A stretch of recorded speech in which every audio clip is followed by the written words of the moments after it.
Maybe you were a person that wasn't very religious at all, and you were living life like the rest of your extended family, but something came in your heart and you said, you know what, I'm going to take this guidance seriously.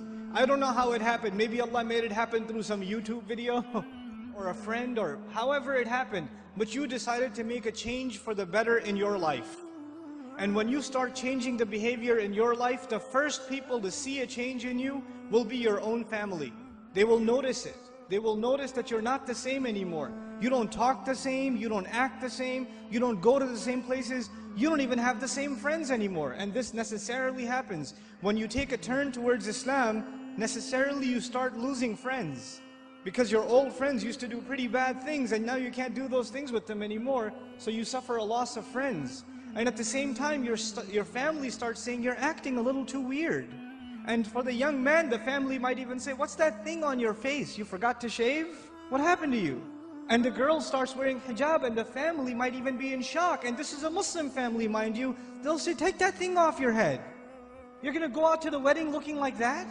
I can't sit in the car with you like that. What do you think we are?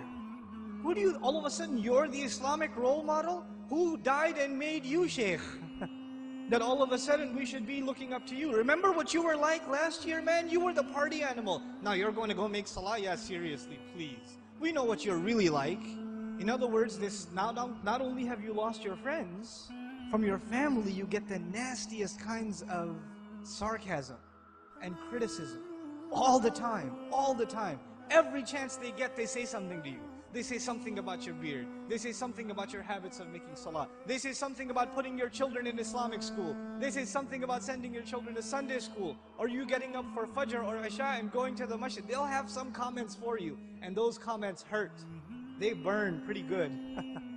This happens to young men in the audience, where their parents start telling them to stop hanging out with their other Muslim friends. Don't go to the masjid, don't waste your time. I wallahi myself know of stories where the father found out that in between classes, the son used to, because his classes were 3-4 hours apart, in between classes he used to go to the masjid to pray dhuhr and just study at the masjid. Instead of studying at the library where there's plenty of things to look at, might as well go make salah and pray in the masjid. I'll be safer that way. Dad finds out. You're becoming an extremist, son. And what is the extremism in the eye of the father? That the boy is making salah in the masjid. That's extremism for him. SubhanAllah. Muslims themselves, you think non-Muslims are averse to Islam? Have you seen what Muslim families are doing to their own? What parents are doing to their children? I know of cases myself where parents said, we will not pay your college tuition. We will not look for a wedding made for you until you take that hijab off. We will not do it. We do not accept you as our daughter until you take that thing off. We will not show our face in public with you. You can't go with us anywhere. This is the mother telling, and you know what they'll say, what's amazing about that? They'll make you feel bad about yourself. They'll tell you, what kind of daughter are you? You should be ashamed of yourself, you're embarrassing your parents. We're Muslim, but we're not Muslim. We're not those kind of Muslims. That's not how we do things in our family. That's what they'll say. Our family is different. We don't do things like that in our family. That's those masjid people. Don't be like those masjid people. That's what they'll say. And you know what's amazing about that? If you look at a portrait of your great-grandparents from back in the day, good old great-grandpa's got a big old beard and you can't even see grandma's face. So who's being true to the family and who's an embarrassment to the family? See, this is Muslim families today. And you're in the midst of all of this. And you know what happens? Because you've made a decision to turn towards Islam, if an enemy of Islam came to you and said, abandon your religion, you'd say, oh yeah? I'm going to be even more committed. You would become energized in your zeal for the religion when the enemy attacks Islam. We'd get even more fired up. Muslims get fired up in the craziest of ways. Somebody draws a cartoon about the Messenger ﷺ, and Muslims go crazy and they'll burn some other guy's car up or break somebody else's because they're really angry. But we get fired up when something happens, something questions the dignity of our religion, even if it makes sense or doesn't make sense. But when your own family comes and says, look, I love you, I'm worried about you, I don't want you to become this way.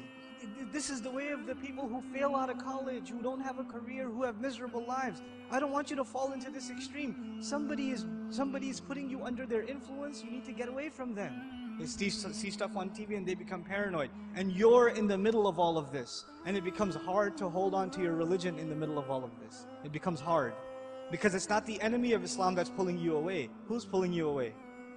Your own family, your own parents, your own husband, your own wife, your own brother, your own cousins, your own in-laws. They're the ones pulling you away. So how do you deal with that? The most inappropriate response to this pressure is anger. And you know what? That is the most common response too. Your parents start yelling at you for growing the beard, and you're a young, hot-blooded guy. What do? Oh yeah? It's the sunnah. You can't tell me what to do. You're following culture, and I'm trying to follow Islam, and you slam the door in their face. Way to go. Because that's what Allah wants you to do, yell back at your parents. And they're just they're talking about your beard. What was Ibrahim's father talking about, alayhi salam? Was he talking about something small or something big? Go make sajda to idols, boy. And does he lose his cool? Does he get angry? We have to learn how to be with our parents. Even when they call you away from deen, it doesn't matter if they're Muslim or not. وَإِن جَاهَدَاكَ عَلَىٰ أَن تُشْرِكَ بِي مَا لَيْسَ لَكَ بِهِ عِلْمٌ فَلَا تُطِعْهُمَا وَصَاحِبْهُمَا فِي الدُّنْيَا مَعْرُوفًا وَاتَّبِعْ سَبِيلَ مَنْ أَنَابَ إِلَيَّ ثُمَّ إِلَيَّ مَرْجِعُكُمْ فَأُنَبِّئُكُم بِمَا كُنتُمْ تَعْمَلُونَ. Allah Azza wa Jalla tells us, if they struggle against you to make you follow what they themselves have no knowledge of, don't obey them, while at the same time accompanying them in the most dignified fashion. Obeying them is separate, respecting them is separate. Just because you didn't obey them for the sake of Allah, when it came to matters of halal and haram, or when it came to matter of iman and shirk, or kufr, just because you didn't obey them does not give you the right to get angry at them. You can't.